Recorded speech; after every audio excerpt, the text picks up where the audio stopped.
Oi gente, aqui é a Verniel e hoje a gente vai falar um pouco sobre o segundo livro das Crônicas de Gelo e Fogo, que é A Fúria dos Reis. Eu tô vindo aqui fazer esses vídeos de cara lavada mesmo, sem maquiagem nenhuma, porque tá difícil me organizar pra gravar, então até eu conseguir me organizar pra gravar vários vídeos num dia só, vai ficar com essa cara mesmo, então me desculpem. Essa vai ser uma resenha com spoilers, então se você ainda pretende ler os livros e assistir a série sem tomar nenhum spoiler, é melhor não ver. Eu já fiz a resenha do primeiro livro na semana passada, eu vou deixar o link aqui nos cards se você quiser dar uma olhada. Então assiste lá o primeiro, depois você vem assistir esse aqui. Bom, no primeiro livro a gente terminou daquela maneira chocante, que é o Ned perdendo a cabeça. E a gente viu a história principalmente do ponto de vista dos Starks. Aqui nesse livro são acrescentados mais dois personagens, que são o Theon e o Davos. Esse livro começa com todos os personagens vendo ali o cometa vermelho. Esse cometa pode ser visto por vários lugares do mundo, e aí cada um interpreta de uma maneira diferente. Alguns dizem que é a volta dos dragões, que esse cometa marca a volta dos dragões. Outros dizem que é um sinal do Deus Vermelho, mas cada um interpreta de uma maneira diferente e da maneira que melhor lhe convém. É nesse livro que a gente acompanha a ascensão de novos reis. A gente sabe que o Robert Baratheon morreu lá no primeiro livro, e aí quem tomou o lugar dele foi o Joffrey, que é o filho dele, que a gente sabe que não é filho dele, né, que é filho da Cersei, da rainha Cersei, com o irmão dela. Então ele não seria o rei legítimo. Mas tem muita gente que não concorda com isso, e aí tá surgindo o rei por todo canto. E aí é do ponto de vista do Davos que a gente conhece o rei Stannis, que é o irmão do Robert Baratheon, seria o irmão mais velho depois dele, né? E aí ele também se proclamou rei, porque afinal ele é o rei verdadeiro, porque o Joffrey não é filho dele, então o trono passaria por irmão mais velho dele depois do Robert.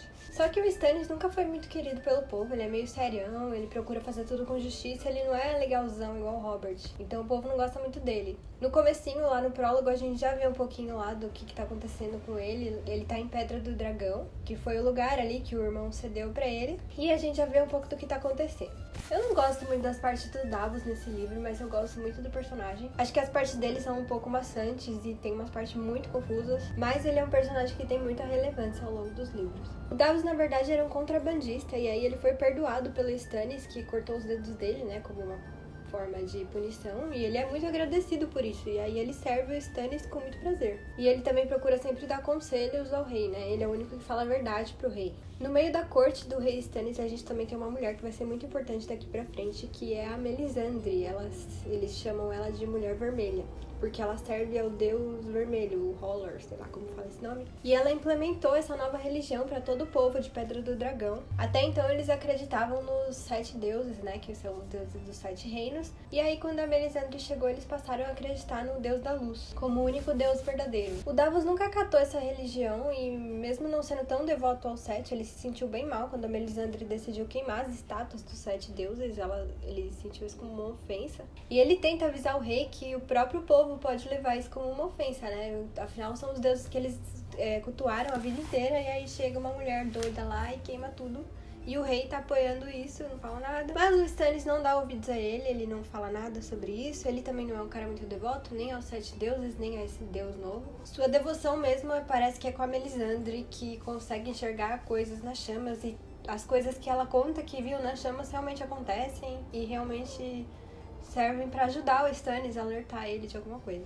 O Davos até presencia uma demonstração do poder da Melisandre, então ele, por mais que ele não queira acreditar nesse deus, ele viu coisas, então ele fica meio confuso. E o Stannis parece que tá meio cego pra essa mulher, ele acata todas as decisões que ela toma, ele faz tudo que ela pede. Ela diz pra ele que ele é o escolhido que vai governar os 7 reinos em nome do Senhor da Luz. Então o Davos tá aí no meio desse povo maluco. E aí temos a Arya, que terminou o primeiro livro fugindo com o Yoren, que é um cara da Patrulha da Noite. Ele tá levando uma galera pra Patrulha da Noite, e como eles vão ter que passar por Winterfell, ele decide que vai deixar a Arya lá em segurança. Só que não é bem isso que acontece. Eles enfrentam muitos problemas no meio do caminho, principalmente com o exército dos Lannisters, que estão assaltando as fazendas aí, atacando todo mundo, matando todo mundo. E numa dessas emboscadas, a Arya acaba sendo levada pra Harrenhal, que é um lugar que eles dizem que é amaldiçoado lá. E esse lugar tá sob o controle do Montanha, que obedece aos Lannisters. Ele é muito poderoso, o nome já diz, né? O Montanha, ele é muito grande, muito forte, ninguém consegue derrotar ele. E ele já fez muitas coisas terríveis no passado. Ele sai matando todo mundo, ele não pergunta se a pessoa é boa, se a pessoa é má, ele não quer saber, ele não quer fazer julgamento nenhum,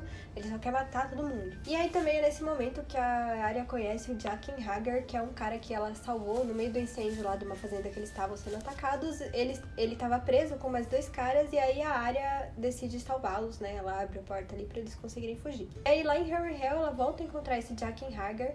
E ele fala que como ela roubou 3 vidas do deus lá, seja lá que deus que ele cultua, não lembro. Então ela tem que pagar com 3 vidas. E aí ela pode nomear, então, 3 pessoas pra ele matar. Ele diz que ela pode nomear qualquer pessoa. É nesse momento também que a Arya inicia a sua lista de mortes, desde quando ela fugiu, né? Ela faz como se fosse uma prece toda noite antes de dormir. Ela fala o nome de todas as pessoas que ela quer matar, ou que ela quer que sejam mortas, né? E essa lista vai aumentando cada vez mais. Jaqen, então, dá esse poder pra ela, dela escolher os 3 nomes. E aí ela pensa muito sobre isso. Tem pessoas que ela queria matar naquele momento, que são pessoas que estão causando problema pra ela naquele momento, que no meio disso tudo ela acaba se tornando serva lá de uns carinhas de Harrenhal. E eles tratam ela muito mal, então ela tá sofrendo muito na mão deles, então ela pensa em matar eles. Mas ela fica encucada se ela não poderia usar esse poder pra matar alguém mais relevante, tipo o Joffrey, a Cersei, ou o próprio Tyrion Lannister, que tá lá em Harrenhal com ela. Alguém de mais utilidade, né, que aí seria um passo pra tentar acabar com essa guerra. Ela fica encucada com isso um tempão, mas aí ela acaba optando por matar o pessoal que tá fazendo mal pra ela naquele momento mesmo. As 2 primeiras mortes são bem fáceis de escolher. Ela escolhe matar um pessoal ali que tá ferrando com a vida dela no momento. Só que tem uma cena que alguns nortenhos foram presos, foram capturados, e aí eles são presos lá em Harrenhal. E aí ela sabe, ela reconhece que eles são vassalos dos Starks, então ela procura ajudá-los. E aí ela pede ajuda pro H'ghar, pede ajuda pra alguns amigos dela lá que foram presos com ela também, mas ninguém quer ajudar. E aí ela faz meio que uma brincadeira com o Jaqen e pede então o nome dele. E aí ela não fala que não vai retirar o nome dele até que ele ajude ela. Então ele concorda em ajudar, e aí eles fazem todo um plano maluco lá pra salvar esses nortenhos. Aí ela retira o nome e aí o Jaqen vai embora, mas antes ele dá uma moeda pra ela e fala que quando ela precisar dele, quando ela precisar de um lugar pra ir e não tiver ninguém, aí ela pode usar aquela moeda e falar Valar Morghulis, que ele vai de alguma forma ajudar ela. E aí ela guarda essa moeda, ele vai embora. E aí que chega em Harrenhal o Rosen Bolton, que é um vassalo dos Starks, vassalo do Robb Stark, que é o irmão dela, né? E a partir daí a vida da Arya melhora um pouquinho, né? Mas o Rosen Bolton também não é tão melhor do que os Lannister que estavam tomando conta lá. E aí ela já tá cansada de viver lá e ela quer encontrar a família dela logo, então tem uma hora que ela escapa, ela leva o Gendry e o Torta Quente, que são 2 amigos que ela conheceu lá, naquele pessoal do Yoren. E aí ela convence os 2 a fugirem com ela pra eles tentarem chegar em Correrio, que é onde o irmão dela tá com a mãe dela. E aí eles fogem então. Aqui a gente já pode ver mais o potencial da Arya, a gente percebe que ela não é mais aquela garotinha inocente que tava lá no... Tudo bem que ela nunca foi uma garotinha inocente, né, mas... A gente vê que ela não é mais uma criancinha. A gente já viu que no primeiro livro ela matou um cara lá que tava no caminho dela. E aqui ela continua matando sangue frio o pessoal que impede ela de fazer alguma coisa. Então o único vestígio que ela tinha de ser uma princesinha, se é que ela tinha algum, desapareceu completamente. Daí então ela parte pra tentar voltar pra sua família. E aí a Sansa não tá muito melhor que a Arya, a vida dela também não tá tão simples assim. Apesar de ela ter uma cama pra dormir, comida pra comer, essas coisas, ela tá lá presa em Porto Real como refém e ainda tá juramentada a casar com o Joffrey, que ela amava até ele cortar a cabeça do pai dela. E aí, desde então, ela passa a desprezar o Joffrey e ela muda um pouco nesse segundo livro. Com tudo que ela sofreu, ela passa a desconfiar um pouco mais das pessoas. Mas ela procura fazer tudo o que pedem a ela, já que ela não tem muita escolha, né? Depois de muitas conversas lá no Conselho do Rei, a Sansa se vê finalmente livre das garras do Joffrey, porque eles decidiram que vão acabar com esse casamento da Sansa com ele e ele vai se casar com a Margaery Tyrell. A Margaery era noiva do rei Renly, que é o Renly Baratheon, irmão do Robert também, o irmão mais novo do Robert, que também tinha se proclamado rei, mas ele acabou morto no meio da confusão lá. E aí, então, eles decidem fazer esse casamento com a Margaery. A Sansa se sente aliviada por se ver livre do Joffrey, né? Mas, na verdade, ele continua atormentando ela. Mas, na verdade, ela continua sofrendo na mão dele, porque ele não vai deixar ela em paz nunca. E tem cenas bem legais nesses momentos da Sansa com o Cão de Caça. O Cão de Caça é um homem que serve ao Joffrey, né? Mas, na verdade, ele é meio malucão. Ele fala que ele não é um cavaleiro, ele não gosta de obedecer muito. Então, e ele é muito gentil com a Sansa, apesar dele ser meio bruto, assim, ele é gentil com ela. Ele é o único que não bate nela quando o Joffrey pede. Ele é o único que enfrenta o Joffrey, né, quando ele fala pra fazer alguma coisa com a Sansa. E aí aqui a gente percebe que ele não é um cara tão mal assim. E ele até acaba salvando a Sansa numa hora lá que ela é atacada pelo povo da cidade. E ele é o único que parece se importar com ela realmente. É aqui também que a gente conhece o Sir Dontos, que é um cavaleiro, era um cavaleiro do rei, né? E ele manda uma mensagem secreta pra Sansa dizendo que vai ajudar ela a fugir de Porto Real. Mas mesmo assim ela vai, só que ela não tá confiando muito nisso não. Agora ela tá desconfiando das pessoas, então ela não bota muito fé nisso, não. Ela perdeu um pouco daquela ingenuidade que ela tinha no primeiro livro, mas só um pouquinho. Ela continua sendo uma princesinha iludida que gosta de canções, mas isso vai mudando ao longo do tempo. Fora de Porto Real, a gente tem os capítulos da Catelyn, que sofre mais ainda nesse livro. Ela tá junto com o filho, Robb, que tá organizando lá, tá reunindo os vassalos, tá ganhando batalhas, e também foi proclamado rei do norte. E nesse livro ela faz uma visita ao Renly, que é aquele que eu falei, que era o irmão do Robert. Ela faz essa visita pra ele pra tentar meio que uma aliança, o que é meio inútil, porque ele recusa a aliança e logo depois de um encontro deles com o Stannis, ele acaba morrendo por uma sombra. E a Catelyn é uma pessoa que presencia esse momento da morte do Renly. As únicas pessoas que presenciaram essa morte é a Catelyn e a Brienne, que tava com ele também. A Brienne é uma personagem bem interessante também. Ela é uma garota meio gigantona, não tem traços muito femininos, e ela é apaixonada pelo Renly. Ela conquistou o direito de ser uma cavaleira da guarda real dele, né? E aí a cena que ela e a Catelyn se encontravam, parecia que alguma delas tinha matado o Renly. Então elas decidem fugir, é melhor fugir, né? Porque não tem como explicar aquilo. Ninguém vai acreditar que uma sombra apareceu lá e matou o Renly, então elas decidem fugir. E aí a Brienne vai com a Catelyn até Correrio, que é onde ela tava lá com o Robb, e ela passa a servir a Catelyn. E aí no meio disso tudo, a Catelyn descobre que seus dois outros filhos foram mortos, o Bran e o Rickon, que eram os filhos mais novos, foram mortos porque eles estavam em Winterfell, e o Winterfell foi invadido pelos Homens de Ferro, a comando do Theon Greyjoy, que era um protegido da família Stark desde criancinha. Ele passou a vida vivendo com os Starks, comendo na mesa deles, treinando com os filhos deles, como se fosse um irmão mesmo. E aí ele comandou uma invasão ao Winterfell e acabou matando os dois irmãos. E aí essa notícia vem como uma faca no coração de Catelyn, que já não estava em bom estado, né? E aí ela é tomada por uma loucura, e aí ela vai conversar com Jaime Lannister, que é o irmão da Cersei, né? Pai do Joffrey, que foi capturado em batalha, e aí eles estavam mantendo ele preso em Correrio. E aí ela vai lá conversar com eles escondidas e ela decide libertar ele. E ela manda a Brienne levar ele pra Porto Real em segurança pra tentar fazer uma troca, né, entre ele e as filhas dela. Claro que isso vai trazer consequências pra ela, já que ela fez isso às escondidas do filho, né, que agora é seu rei também. E os soldados desejavam muito a morte do Jaime, porque ele matou vários dos filhos dos vassalos lá do Robb. Então ela se vê numa situação meio complicada. Mas no fim, tudo que ela quer é que as filhas dela voltem pra Correrio em paz, que ela não perca mais nenhum filho. Afinal, o Robb é o único filho que resta pra ela, o único filho homem, né, que resta pra ela. E aí ela quer pelo menos ver as filhas em segurança. Nesse capítulo também temos as partes do Theon, que foi apresentado no primeiro livro como protegido dos Starks. Ele tá sempre junto do Robb, e ele até ajudou a capturar o Jaime. A impressão que eu tive dele desde o primeiro livro é que ele é um cara nojento e desprezível, e isso só cresceu nesse livro. O Robb manda o Theon para as Ilhas de Ferro, que é o lugar de onde ele vem, para tentar pedir ajuda pro pai dele como um apoio, né, pros Starks.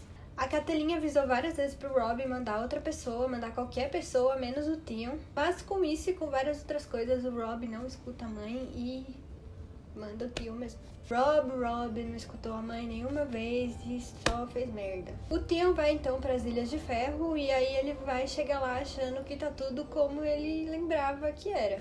Ele chega se achando fodão, já que todos os irmãos dele estão mortos e ele é o herdeiro das ilhas, né, então. Só que lá ele vai ver que não é bem assim. Todo mundo trata ele meio que com desprezo, e até o pai dele não fica muito feliz em vê-lo. Todo mundo lá acha que ele é um mimadão que ganhou tudo às custas dos Starks e não conquistou nada por conta própria. E ele fica muito em choque quando ele encontra a irmã dele, a Asha, que é uma guerreira e já tem seu próprio navio, tem seus próprios homens e sai por aí saqueando vilas, ganhando batalhas. Tem muito respeito do pessoal das Ilhas de Ferro. O Theon percebe que ele não vai conseguir nenhuma ajuda pro Robb ali, seu pai não vai prestar nenhum tipo de ajuda, e ele mesmo pretende se proclamar rei, e o Theon enxerga ali alguma vantagem, porque já que ele é o herdeiro, ele pode vir a se tornar rei também. Mas se dependesse do pai, quem governaria a Ilha de Ferro depois dele seria a Asha e não o Theon. Então o Theon decide que vai tentar mostrar pro pai dele algum valor, e aí ele decide então fazer parte dos planos do pai. Então ele parte com um navio para saquear algumas vilas, mas no meio do caminho ele decide que ele vai vai invadir o Winterfell e vai tomar o Winterfell pra ele. Ele consegue invadir o castelo, porque lá não tem ninguém, o castelo tá desprotegido. Mata muita gente, faz muita gente de refém, inclusive o Rickon e o Bran. Mas depois o Rickon e o Bran conseguem fugir. E o Theon, pra mostrar serviços, ele pega 2 garotos aleatórios lá, 2 garotos que estavam sendo protegidos também do Winterfell. E aí ele pega esses 2 garotos, mata e queima os 2 e finge que são o Bran e o Rickon. Então, na verdade, ele não matou os 2, ele tá fingindo ali que são os 2. Aí que vem a notícia pra Catelyn. Mas o próprio Bran e o pessoal que tá com ele lá acha melhor que todo mundo acha que ele está morto mesmo, que aí ninguém vai atrás dele.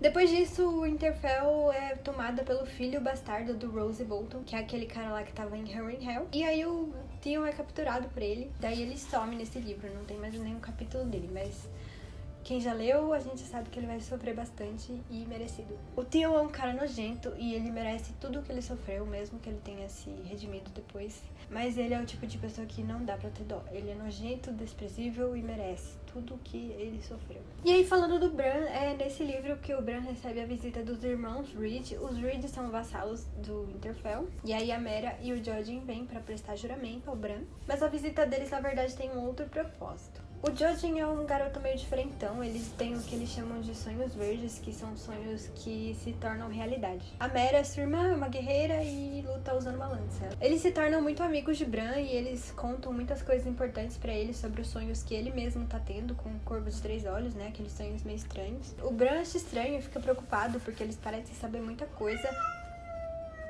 O Jojen até avisa ele sobre a invasão dos Homens de Ferro.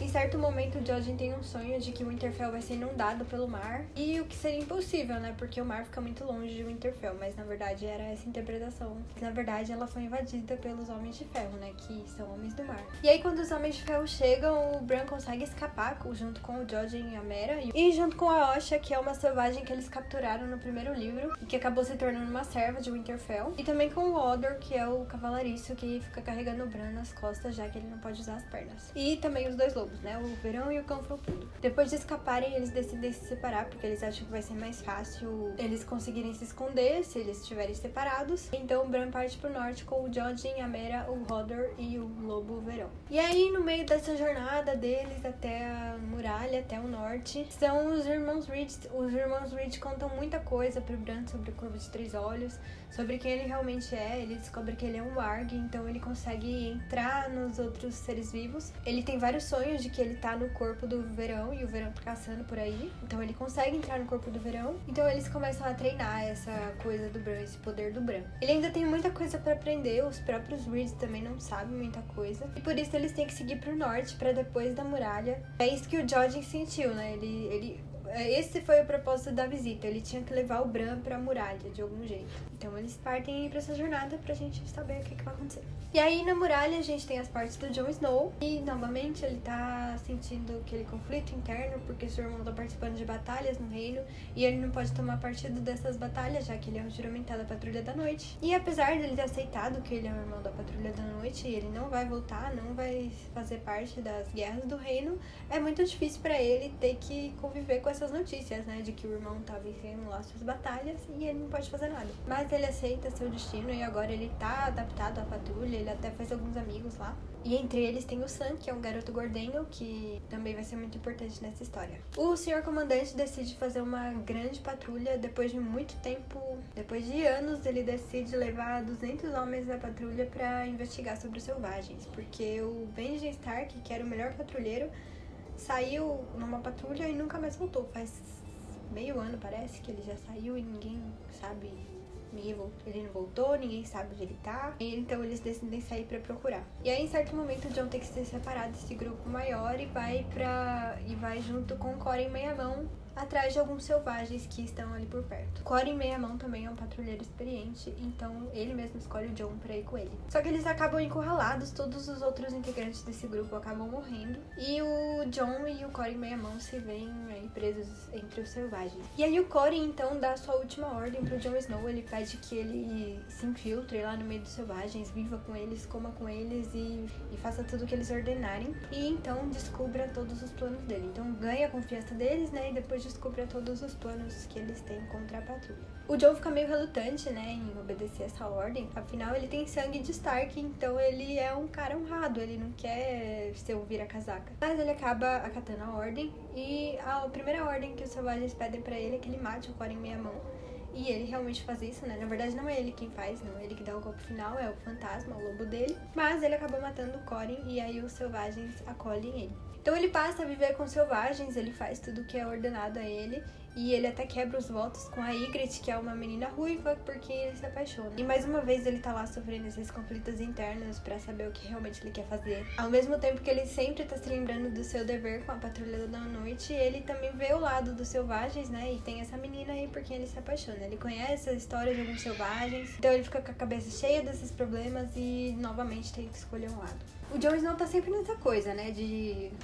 não sei se eu faço isso, não sei se eu faço aquilo, não sei se eu sou juramentado aqui, não sei se eu deveria ver o lado de todo mundo. No fim, ele é um cara muito neutro, ele vê o lado de todo mundo e decide por um meio termo ali. Mas, novamente, como ele tem sangue de Stark, ele sempre opta pela honra. Depois ainda temos as histórias do Tyrion, que é o melhor personagem desse livro, de fato. E aqui ele é nomeado Mão do Rei, a pedido do pai dele, e ninguém questiona o Tywin Lannister, então todo mundo teve que aceitar mesmo a contragosto. Tyrion faz muita coisa boa como Mão do Rei, ele organiza tudo de maneira muito cuidadosa, porque Porto Real pode a qualquer momento ser atacado pelo Stannis. Ao mesmo tempo que ele participa ali dos conselhos do rei e entra em contato com cada um individualmente pra ele tentar saber em quem ele realmente pode confiar. Porque ali no meio do conselho a gente tem o Varys, tem o Mindinho e tem o Mestre Pycelle, que são todos os pilantras. Ele acaba se tornando mais próximo do Varys, que eles chamam de a Aranha, porque ele tem passarinhos espalhados por todos os lugares e ele sabe tudo o que tá acontecendo no reino.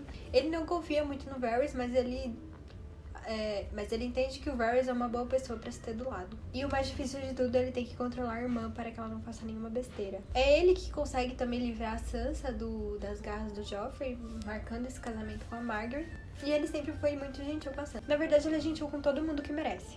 E ele é um personagem extremamente forte, porque passar por tudo que ele passa, desde criança, sendo desprezado por todo mundo, ser menosprezado pela própria família, pelo povo, e ainda ter que aguentar isso sendo justo com todo mundo, deve ser muito difícil. E ele é a única pessoa ali da realeza que tá fazendo alguma coisa pelo povo, e mesmo assim o povo odeia ele. Eles acham que desde que ele se tornou mão do rei, o reino tá caindo aos pedaços. Só que na verdade não foi por causa dele, né? Foi por causa do próprio Joffrey. Então ele tem uma vida bem complicada, e mesmo assim ele não se deixa abalar, e ele até entrou no meio da batalha contra os Stannis. Mesmo ele não tendo força nenhuma, força física nenhuma, mas eles precisavam de um homem que se fizesse ser ouvido, e mesmo sendo um anão, todo mundo se inspirou com ele, né, na batalha, e aí ele teve sucesso. Ele se ferrou um pouquinho lá, ele foi meio ferido, quase morto, mas ele teve sucesso na batalha. Por último, temos os capítulos da Daenerys, que não fez muita coisa nesse livro. Depois de seus dragões terem nascido, seu Calazar tá despedaçado e tá todo mundo morrendo de fome, de sede, e eles demoram muito pra achar uma cidade.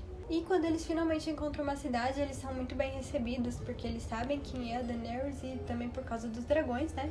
Mas mesmo essa estadia da Daenerys nessa cidade não é muito relevante. Toda a história é ela ali passeando nessa cidade, pedindo ajuda pro pessoal grande dessa cidade, né? Pra tentar conseguir navios pra levar ela pra Westeros. Mas ela não consegue isso. A única coisa de importante que a gente tem nessas partes da Daenerys é no momento que ela entra na Casa dos Imortais, que são os tipos de feiticeiros ali.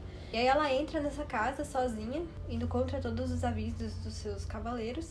Ela entra sozinha e lá ela tem várias visões de coisas que aconteceram, que podem vir a acontecer. E eles também deixam com ela uma profecia de que ela vai ser traída, uma vez por amor, uma vez por sangue, uma vez por ouro. Não sei, não lembro, mas é uma coisa assim, é uma profecia que vai atormentar ela o tempo todo. Assim, também no meio disso aparecem 2 personagens novos que vão fazer parte da guarda da Daenerys, né? Eles foram mandados pelo Illyrio, que era o cara que cuidava dela e do irmão dela quando eles eram mais crianças. Mas depois eles realmente se tornam pessoas de confiança pra ela. Eles se encontram ali no momento em que um deles salva ela, né, de ser atacada por uma mantícora. E aí ela fica muito agradecida e eles passam a fazer parte do grupo dela. E aí depois dessa Casa dos Imortais aí, ela vai embora e só isso que acontece.